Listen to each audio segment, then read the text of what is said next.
এক সময় আসবে যখন পৃথিবী থাকবে কিন্তু শান্তি থাকবে না, শহর থাকবে কিন্তু নিরাপত্তা থাকবে না, মানুষ বেঁচে থাকবে কিন্তু মানুষের মতো থাকবে না। এই সময়টাই বলা হয়েছে শেষ যুগ। রাসূলুল্লাহ সাল্লাল্লাহু আলাইহি ওয়াসাল্লাম বলেছেন, এক সময় আসবে মানুষ ইসলামকে ধরে রাখবে যেমন কেউ জ্বলন্ত কয়লা হাতে ধরে থাকে। চারদিকে তাকালে দেখা যায় মসজিদ আছে কিন্তু নামাজে মন নেই, কুরআন আছে কিন্তু আমলে নেই, আলেম আছে কিন্তু কথা শোনার লোক নেই, সত্য বললে মানুষ রাগ করে, মিথ্যা বললে বাহবা দেয়, এক ভাই আরেক ভাইয়ের হক মারে, প্রতিবেশী প্রতিবেশীর ক্ষতি করে, শক্তিশালী দুর্বলকে পিষে ফেলে। ইনসাফ শুধু বইয়ের পাতায়, আদালতে নয়। মা বাবা বৃদ্ধাশ্রমে, সন্তান মোবাইলের স্ক্রিনে বন্দী। লজ্জা হারিয়ে যায়, গুনাহ সহজ হয়ে যায়। রাতে অন্ধকারে মানুষ ভাবে কেউ তো দেখছে না, কিন্তু ভুলে যায় আল্লাহ সব দেখছেন। এই সময়েই মানুষ প্রশ্ন করে, আল্লাহর সাহায্য কবে আসবে, আর কত জুলুম চলবে? কোনো মুক্তিদাতা কি আসবে না?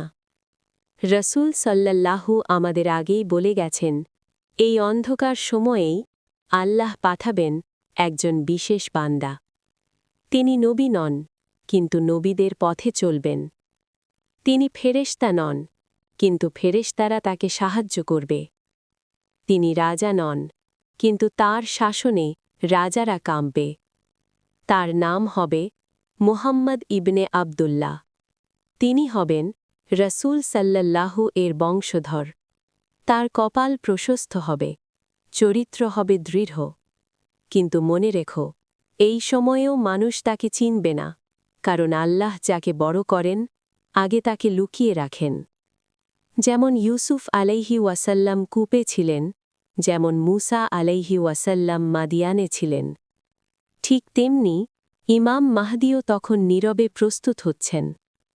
এই পৃথিবী যত অন্ধকার হবে, আল্লাহর আলো তত কাছাকাছি আসবে।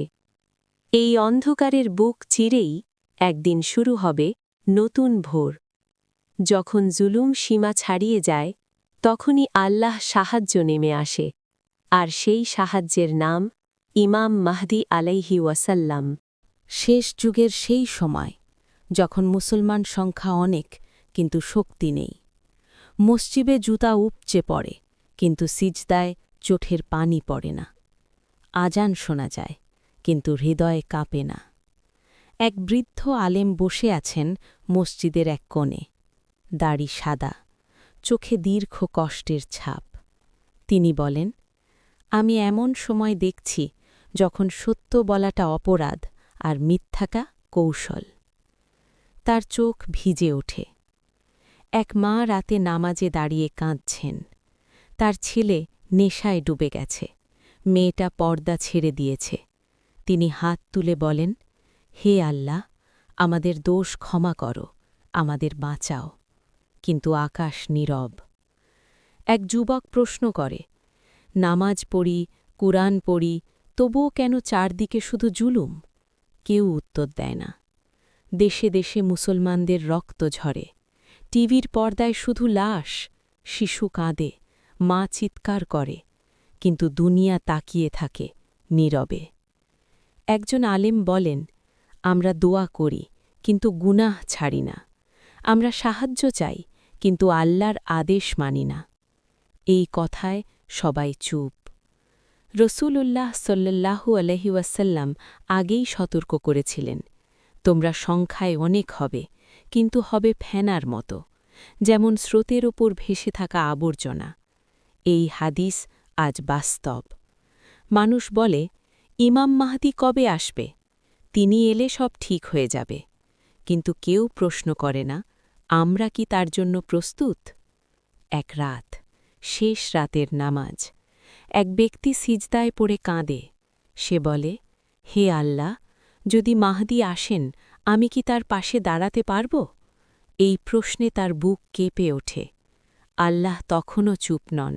তিনি দেখছেন, তিনি অপেক্ষা করছেন, কারণ আল্লাহ সাহায্য পাঠান যখন বান্দা সত্যিকারের ফিরে আসে।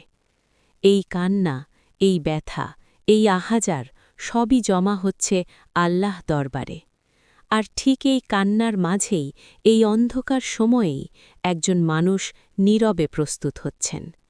তিনি জানেন না তিনি ইতিহাস বদলাবেন। তিনি ভাবেন, আমি সাধারণ একজন মানুষ, কিন্তু আকাশ জানে এই মানুষটাই হবে উম্মার আশার আলো।